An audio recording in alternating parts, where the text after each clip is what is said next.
When you think about buying a home, most people think about the home searching process, which is really fun, don't get me wrong. But what happens after you find your dream home? I'm Emma McDougall. I'm the transaction manager on the Stephanie Salerno team at Coldwell Realty, and I'll be here to walk you through what happens after you find the home of your dreams. So at this point in your home buying stage, you have already been pre-approved through a lender, you have found a realtor that you know, like, and trust, you have searched high and low for your dream home. That is when the official home buying process starts. Depending on how you are purchasing your home, this process can take about 30 to 60 days. Our team is licensed in both Connecticut and Massachusetts, and the process varies from state to state, so I'm gonna elaborate on both. In Massachusetts, it's actually a two-step process. You start with an offer to purchase that is signed by both parties, the buyer and the seller. There is also a deposit that binds this offer. The deposit actually tends to be a bit smaller in Massachusetts. You would then hire a real estate attorney to draft the purchase and sale agreement with the seller's attorney. The timeline of this can take anywhere from a day or up to a week,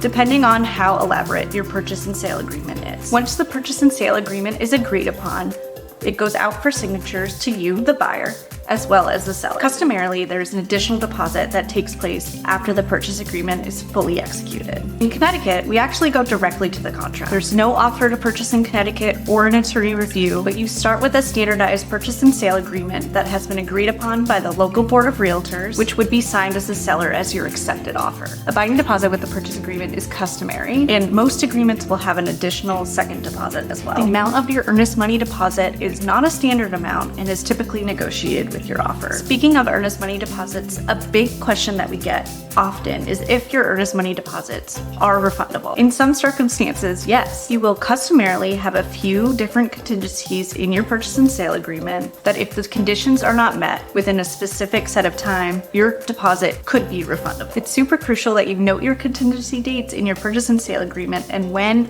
and if your deposit will be refundable if those conditions aren't met. If you are unclear about your contingencies and if the conditions are met, your realtor and your attorney will be a great resource to help you understand. Your next step is inspections. Once your purchase agreement is fully executed, your next step is to go ahead and schedule those inspections. Inspection timelines can vary and are negotiated. In this market, many buyers are shortening those inspection timelines so that they can make a stronger offer. Your realtor may be able to provide you with an inspector in which you can call and they can recommend the types of inspections that you should be doing based on the type of home that you are purchasing. If the home is on private sewer or private well, an additional inspection is usually required. In Massachusetts, a Title V inspection is required for any home that has a private septic system by an inspector that is licensed by the state and the town. Title V in Massachusetts is the seller's responsibility, whereas in Connecticut, a private septic inspection is done by the buyer. It's recommended that you attend these inspections so that you can ask your inspector any questions that you may have. Inspections can take up to 3 hours depending on the size and the condition of your home, but the inspector will provide a written report on any items that they want to note.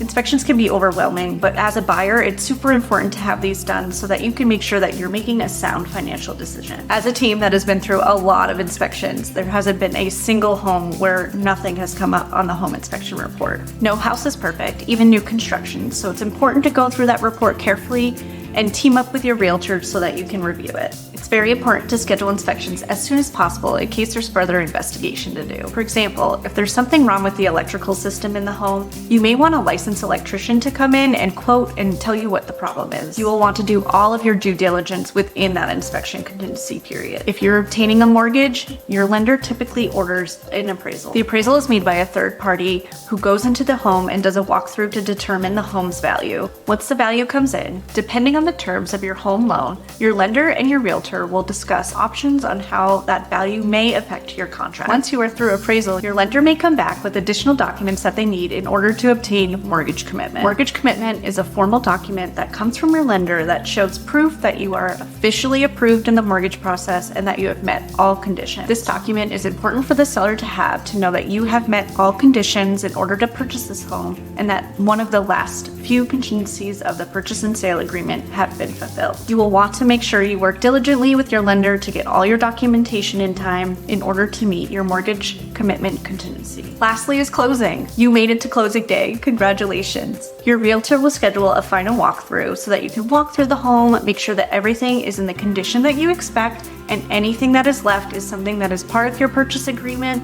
and to make sure that nothing is left behind from the seller unless it is part of your purchase agreement. You'll then be off to closing at your attorney's office. Although some documents are e-signed, there will still be other documents that will need to be hand-signed at your attorney's office before you can get the keys to your new home. Once everything is signed, your purchase is funded, and the documents are recorded by your attorney, you are officially a homeowner. Congratulations. So grab that bottle of bubbly and celebrate owning your own little slice of happiness. If you have any questions about the home buying process, be sure to reach out to us either via email or by phone, linked in the description below. Also be sure to follow us on YouTube as we provide resources and videos on homeownership and everything that you may need to know on buying or selling your home. Also be sure to follow us on social media. We have a lot of fun over there. All the links will be in our description.